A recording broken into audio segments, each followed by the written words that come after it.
warahmatullahi wabarakatuh. Waalaikumsalam warahmatullahi wabarakatuh. Waalaikumsalam warahmatullahi wabarakatuh. Waalaikumsalam warahmatullahi wabarakatuh.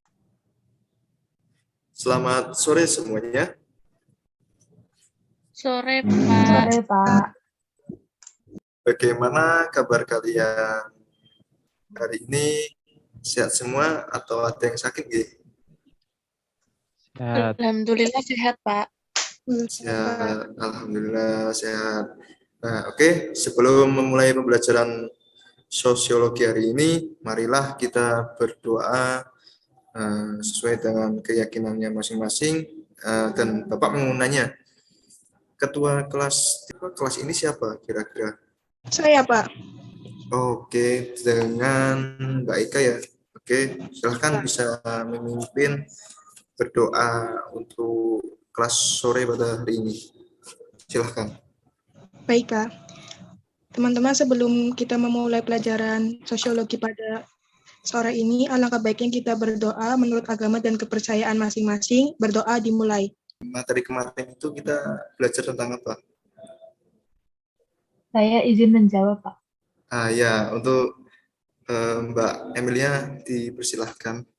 Jadi kemarin kelas kita sudah mempelajari mengenai materi pembentukan kelompok sosial tentang klasifikasi sosial, Pak. Mengenai tentang permasalahan sosial. Sini kita akan mempelajari tentang permasalahan sosial. Selanjutnya, itu ada tujuan pembelajaran. Nah, pembelajaran pada pertemuan kali ini yaitu untuk mengetahui permasalahan sosial yang terjadi dalam masyarakat. Kemudian, masalah sosial. Ini ada tokohnya juga ya. Tokohnya itu menurut Arnold Ross. Masalah sosial dapat didefinisikan sebagai suatu situasi yang telah mempengaruhi sebagian besar masyarakat, sehingga mereka telah mempengaruhi sebagian besar masyarakat, sehingga mereka percaya bahwa situasi itu bertanggung jawab atas kesulitan mereka. Nah, situasi itu dapat diubah, kata tokoh Arnold Ross. Selanjutnya itu tentang manusia dan masalah. Kehidupan manusia tidak pernah lepas dari masalah, baik masalah individu maupun sosial. Langkah awal untuk mengatasi masalah tersebut adalah memahaminya. Oke. Yang selanjutnya, pengertian mengenai masalah sosial. Istilah masalah sosial mengandung dua kata, yakni masalah dan sosial. Kata sosial mengacu pada masyarakat, hubungan sosial, struktur sosial, dan organisasi sosial. Kata masalah mengacu pada kondisi, suatu atau perilaku yang tidak diinginkan, atau bertentangan, aneh, tidak benar, dan sulit. Nah, kemudian selanjutnya ini mengenai dua elemen penting yang terkait dengan definisi masalah sosial. Ya, yang pertama itu ada elemen objektif, menyangkut keberadaan suatu kondisi sosial. Kondisi sosial disadari melalui pengalaman hidup kita, media, dan pendidikan. Dan yang kedua itu elemen subjektif, itu menyangkut keyakinan kita bahwa kondisi sosial tersebut berbahaya bagi masyarakat dan harus diatasi. Ada 4 hal yang perlu diperhatikan ya terkait dengan definisi masalah sosial, yaitu yang pertama, penggunaan istilah masalah sosial menunjukkan bahwa ada sesuatu yang salah, oleh karenanya perlu dievaluasi karena kondisi tersebut membahayakan manusia. Dan yang kedua itu ada masalah sosial. Masalah sosial itu adalah kondisi sulit yang mempengaruhi tidak hanya satu orang, tetapi sejumlah besar masyarakat. Dan yang ketiga itu ada definisi masalah sosial, mengandung optimisme untuk dapat dirubah. Dan yang keempat itu ada masalah sosial adalah kondisi yang harus dirubah dengannya perlu ikhtiar untuk melakukan sesuatu.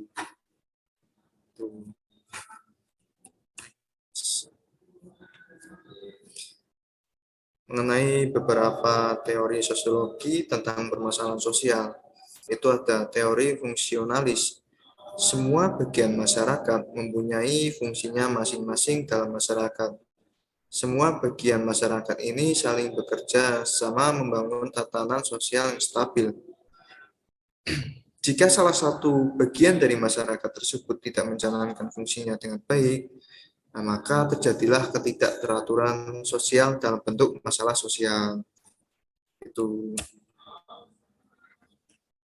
Dan yang selanjutnya itu ada teori konflik.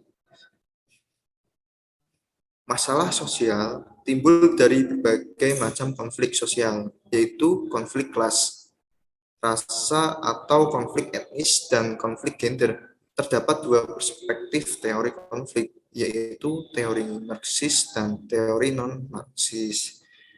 Teori Marxis muncul karena ketidaksetaraan kelas sosial. Teori non-Marxis seperti Rafdah Dendroff menaruh perhatian pada konflik yang timbul karena kelompok-kelompok yang mempunyai kepentingan dan nilai yang berbeda. Itu memberikan suatu penugasan kelompok ya mengenai permasalahan sosial yang telah Bapak jelaskan yang tadi, yaitu tugasnya membuat proyek menggunakan mind mapping mengenai tema yang kalian dapatkan. Temanya itu yaitu ada yang kemiskinan, selanjutnya itu ada kriminalitas, dan yang ketiga itu ada ketidakadilan sosial. Untuk informasi yang dicantumkan dalam mapping, yaitu menjelaskan mengenai permasalahan menyelesaikan tema. Silahkan cari contoh kasus dalam masyarakat mengenai permasalahan sosial tersebut dan bagaimana upaya untuk mengatasi permasalahan sosial tersebut juga. Oke. Baik, Pak. Berarti langsung saja mungkin kelompoknya nanti Bapak akan bagikan di dalam grup WA ya. Selanjutnya tugas kalian mencari materi yang sesuai dengan tema kelompok masing-masing. Untuk mind mapping akan dibentuk pada pertemuan selanjutnya. Jadi minggu depan kalian bisa membawa alat yang dibutuhkan untuk membuat mind mapping sekreatif mungkin. Karena waktu pembelajaran sudah habis, untuk tugas kelompoknya dilanjutkan. Kemudian pembelajaran minggu depan dilakukan secara luring ya. Pembelajaran dilaksanakan secara outdoor. Kemudian dilanjutkan dengan presentasi kelompok gitu. Itu yang bisa menyimpulkan pada pembelajaran pada sore hari ini mungkin Saya, Pak. Masalah sosial itu merupakan kondisi, situasi, atau perilaku yang tidak diinginkan dan bertentangan. Kemudian, 4 hal yang diperhatikan dari definisi masalah sosial itu, yang pertama itu penggunaan istilah masalah sosial. Yang kedua, kondisi sulit yang mempengaruhi masyarakat. Yang ketiga, optimisme untuk dapat diperubah. Yang keempat, kondisi harus diubah. Kemudian teori dari masalah sosial ini ada teori fungsionalis, teori konflik, dan teori internasionalisme simbolik. Begitu, Pak. Terima kasih. Sip. Terima kasih atas jawaban yang telah diberikan kepada Mbak Eka selaku ketua kelas yang sangat patut dicontoh. Beri aplaus teman-teman. Oke. Pembelajaran kita sore hari ini sudah cukup ya. Semoga apa yang kita pelajari dapat membawa dampak positif dan bermanfaat untuk kehidupan kita di lingkungan masyarakat. Jangan lupa untuk dikerjakan tugasnya dan persiapan untuk presentasi buat minggu depan mengenai sebuah tugas mind mapping ya. Cukup sekian, terima kasih dan maaf apabila ada tutur kata yang tidak berkenan. Saya akhiri. Wassalamualaikum warahmatullahi wabarakatuh. Waalaikumsalam warahmatullahi wabarakatuh. Terima kasih, Pak. Terima kasih, Pak.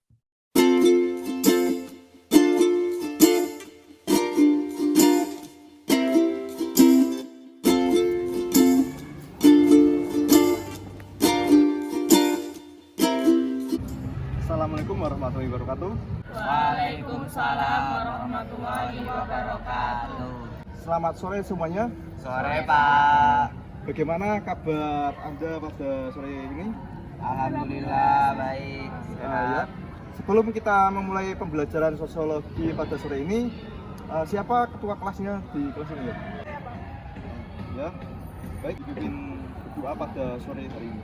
Baik, teman-teman, sebelum kita memulai pelajaran pada sore ini, kita berdoa menurut kepercayaan dan agama masing-masing. Berdoa dimulai. Selesai. Ya baik, terima kasih ketua kelas. Sekarang saya akan mengecek kehadiran Anda semua. Bagi yang namanya saya panggil, harap mengangkat tangan dan mengatakan hadir. Baik Pak. Yang pertama itu ada Amartia Nabila Utomo, Hadir, Pak. Eka Nurjana, Hadir, Pak. Emilia Sianipar, Hadir, Pak. Amirul Adianto, Noval Hanansyah Bonan, Sidane Atala Noval. Saya Pak hadir. Sesuai dengan kesepakatan kemarin, hari ini setiap kelompok akan menyusun materi dan menuangkannya dalam bentuk mind mapping ya. Iya, Pak, baik. Kemudian mempresentasikan hasil tersebut ke masing-masing setiap kelompok. Untuk kelompok lain yang tidak presentasi bisa mengajukan memberi sebuah kritikan, masukan ataupun tambahan lainnya. Bertanya, Pak, Ya. untuk lama pengerjaannya berapa lama ya, Pak? Saya kasih waktu 50 menit. Saya rasa cukup ya. Cukup. Baik, Pak. Makasih. Baiklah, saya persilahkan untuk berkumpul sesuai dengan kelompoknya masing-masing.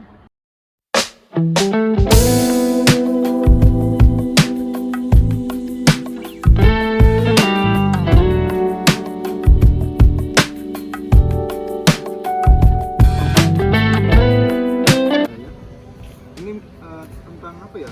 Ini kita lagi ngunting-nguntingin mengenai kriminalitas, jenis-jenis kriminalitas itu artinya apa, dampak menjadinya kasus, gitu Pak.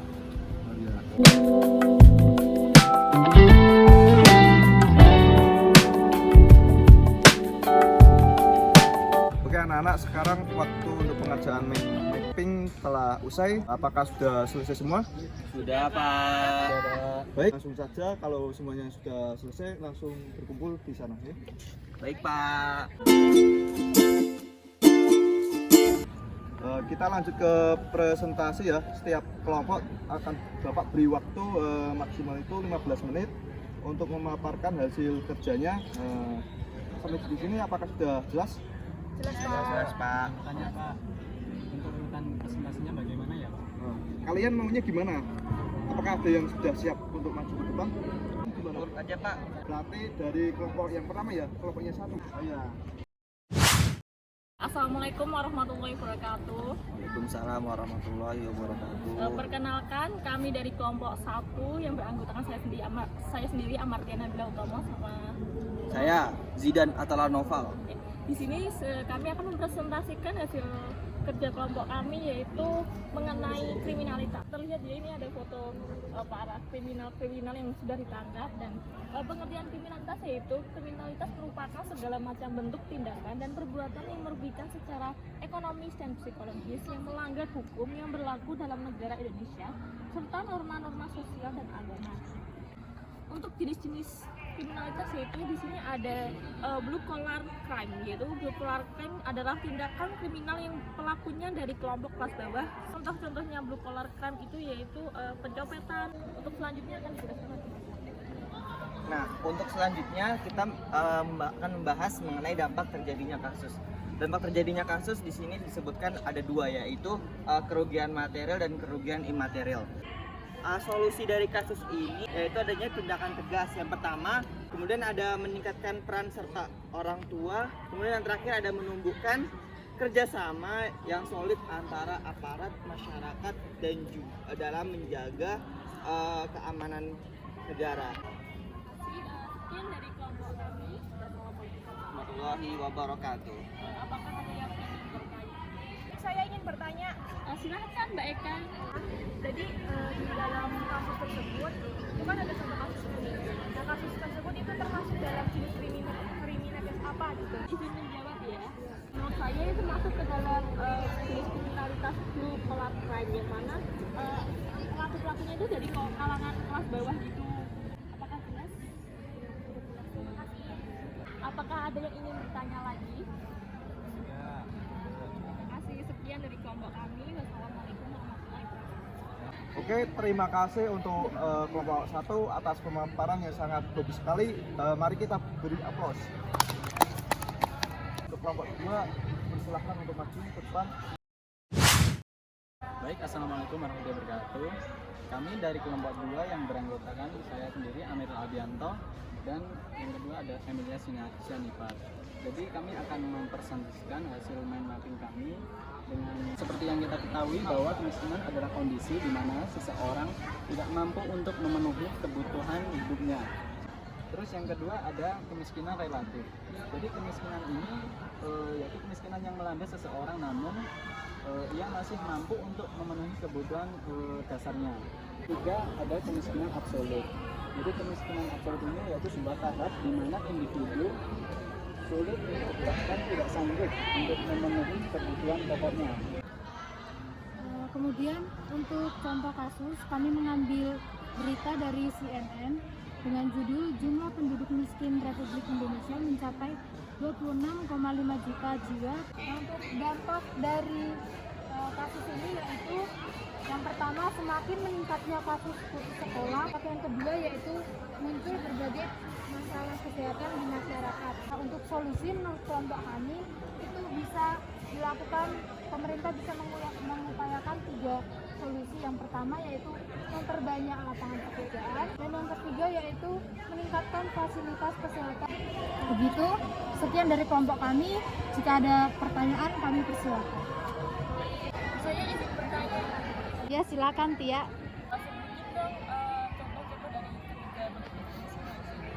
Oke, baik, terima kasih Tia pertanyaannya. Untuk contohnya di dalam kehidupan sehari-hari, kalau kultural itu adanya budaya yang menganggap bahwa rezeki itu sudah ada yang ngatur.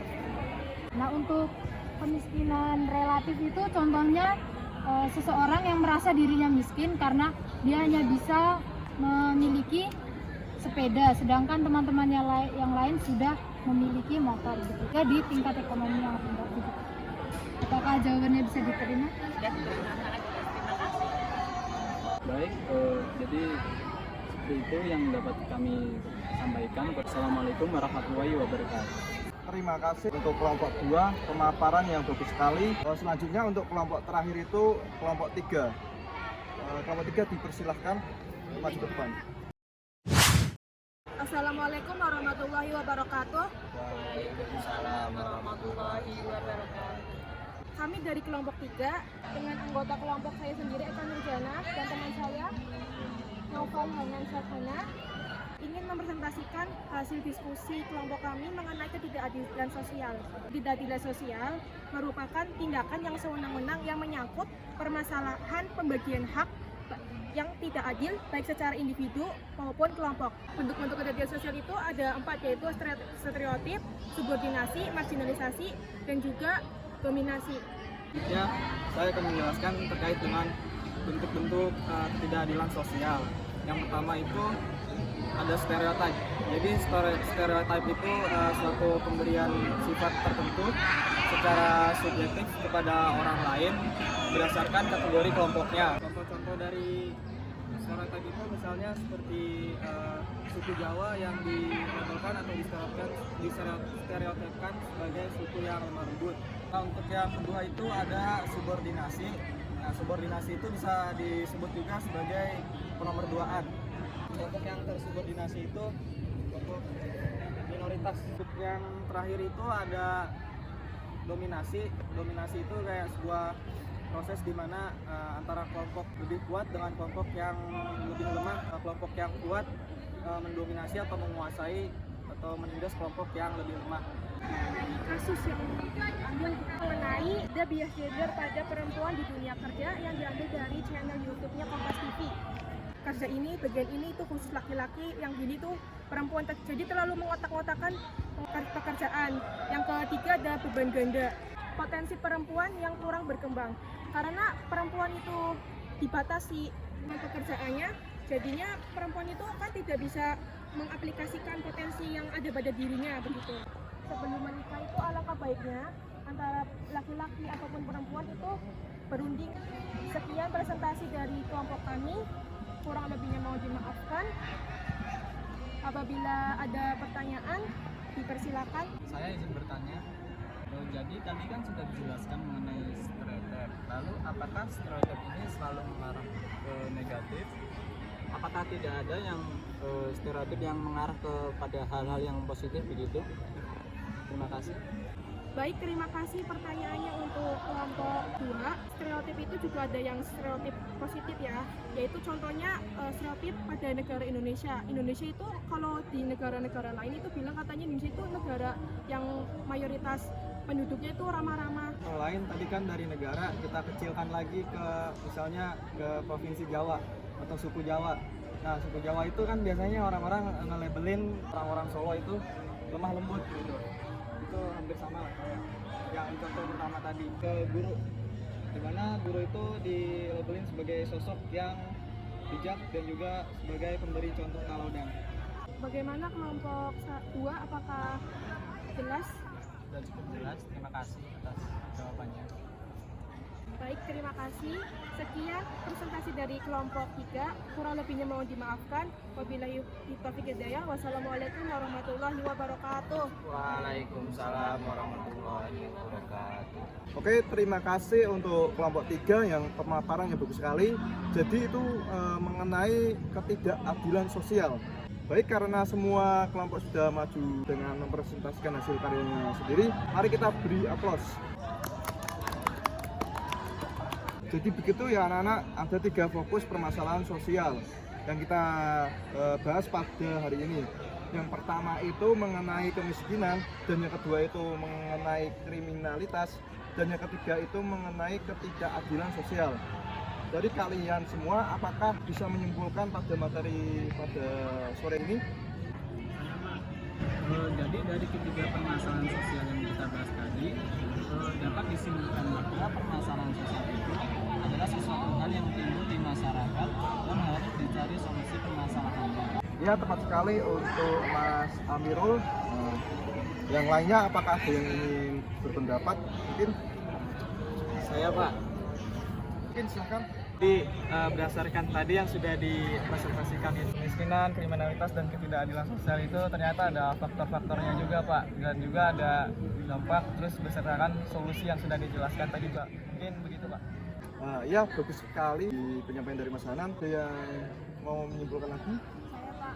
Ya, baik, silakan. Baik, saya izin menambahkan kesimpulan mengenai dampak negatif dari adanya permasalahan sosial di masyarakat. Nah, dampak negatifnya itu yang pertama yaitu meningkatnya tingkat kriminalitas. Yang kedua adanya kesenjangan antara orang kaya dan orang miskin. Yang ketiga adanya perpecahan kelompok. Yang keempat munculnya perilaku menyimpang. Yang kelima meningkatkan pengangguran. Yang keenam banyaknya terjadi bencana akibat kerusakan lingkungan. Itu Pak. Ya, bagus sekali penyampaian dari Mbak Emilia. Mungkin ada yang mau menyimpulkan lagi? Dari saya sih sudah cukup, Pak. Oke, dari apa yang teman kalian paparkan, tadi itu sangat benar. Jadi masalah sosial itu, masalah sosial ialah suatu hal yang timbul di masyarakat dan harus dicari solusi permasalahannya. Nah, bentuk-bentuk permasalahan seperti ini yang sudah dipresentasikan tadi yaitu kemiskinan, kriminalitas, dan ketidakadilan sosial. Untuk pertemuan minggu depan, silakan kalian mempelajari bab perbedaan, kesetaraan, dan harmoni sosial. Karena waktu pembelajaran kita sudah habis, Bapak ucapkan terima kasih untuk kalian semua. Tetap semangat dan jangan lupa pertemuan minggu depan kita akan membahas mengenai penelitian sosial. Jangan lupa untuk membaca materinya. Sampai jumpa kembali pertemuan minggu depan. Tetap semangat dan jaga kesehatan. Wassalamualaikum warahmatullahi wabarakatuh. Waalaikumsalam warahmatullahi wabarakatuh. Terima kasih, Pak. Terima kasih Pak.